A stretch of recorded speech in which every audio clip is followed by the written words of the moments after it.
Good afternoon. This end of week message is coming right from our central office, and we're going to talk a little bit about a program that you all have invested some time into called Primetime Reading.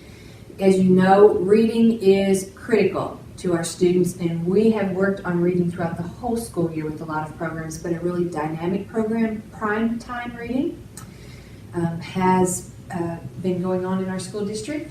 Ms. Megan Mortis, our public relation person, has been a part of that, and so has Stephanie Smith, our reading coordinator for the Henderson County Schools. So ladies, thanks for coming by today and taking a few minutes to talk to us about primetime reading. Thank you for having us. After a while, a Nazi-led lion to a certain place. Lion, do you see what I see? Oh yes, Anansi, said Lion. Isn't this a strange moss-covered rock? Kaboom! Down fell Lion. A great experience to be a part of Primetime Reading. We had a wonderful program. We served 21 families. Yes. And it just really was a unique experience. It was the first time we've done that with Henderson County Schools.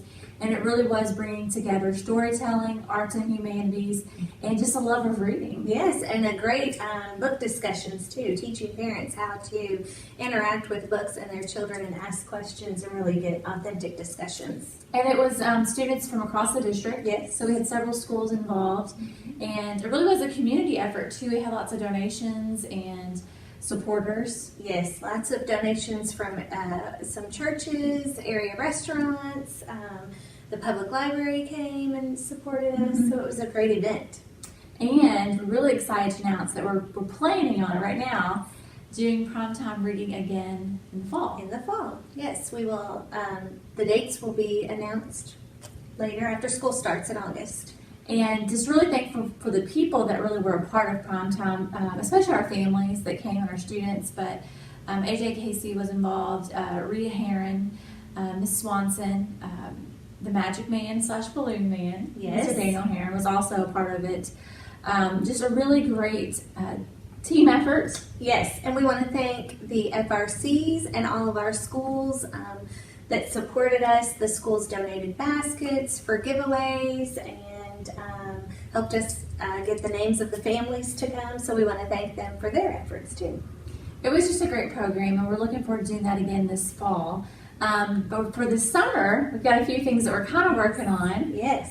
So Steph, you want to talk a little bit about the Brain Bus? Yes, so the Brain Bus is owned by Henderson County Schools, and it will travel around the district and the community this summer. It's full of computers, Chromebooks for students. They can get on the Brain Bus for, I think the time limit is 2 hours. They can get on there and play educational games. It's staffed with a teacher from the district. And more importantly, they can take accelerated reader AR tests on the Brain Bus over the summer. So when we get the schedule, we'll get that out on social media and communicate that with you. And you can try to meet us at one of the spots to get some AR points. And this is the first time you can actually take the AR test on the Brain Bus. Yes, I think you're right. We're excited about that. You can also take them at the Henderson County Public Library this summer. Yes, and the Housing Authority will have some AR accessibility too. They've asked for that. And so along with that, Stephanie and I have really been working on, we had such a great participation in the Winter Reading Challenge. Yes. So that just ended a few weeks ago. Mm-hmm. How can we do another summer challenge? So we're working on an AR summer challenge. Yes.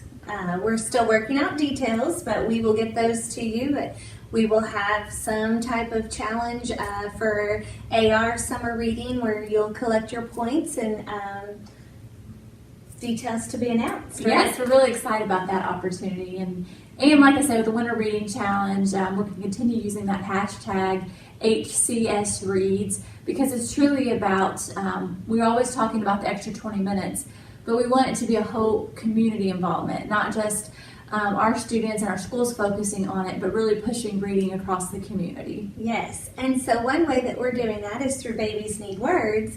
It's an initiative to communicate to families around the district, especially of parents of young children, to talk to their children, read to them, sing to them, and just the importance of building the vocabulary so that they're ready when they get to kindergarten to learn. And there's some posters around town about that. Yes, we've hung posters all over town, the schools and everywhere we could think of. So there are posters up, and we change them every couple months or so. So look for those.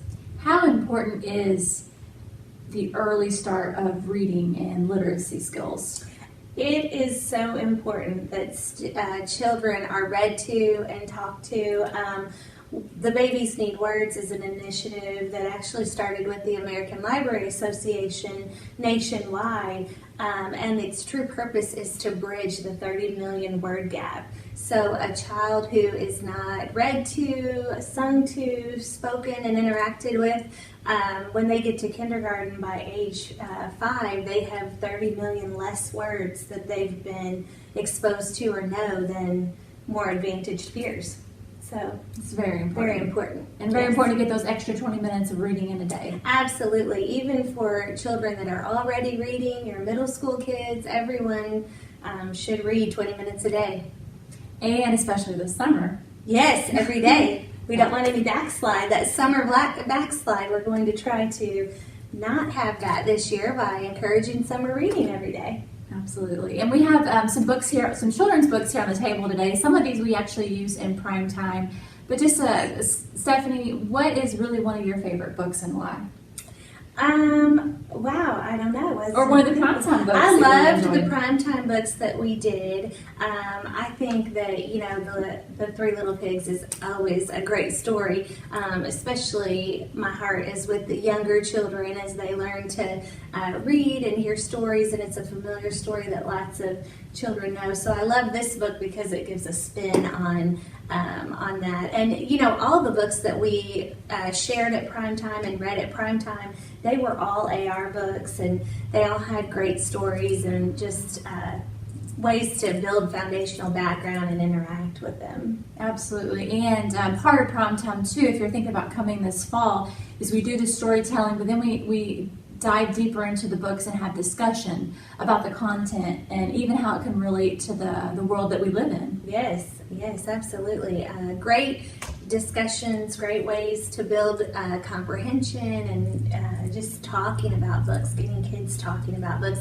And we had parents that really, they talked about the books and enjoyed deep discussion about them. And that's what makes prom time unique, is it's a family involvement. So we Yes. want discussion not only with the students and the storyteller scholar, but also with the families. Yes. So it's a great program. Yes, it is. We were excited to be a part of it. Yes, we are. And we're excited to do it again in the fall.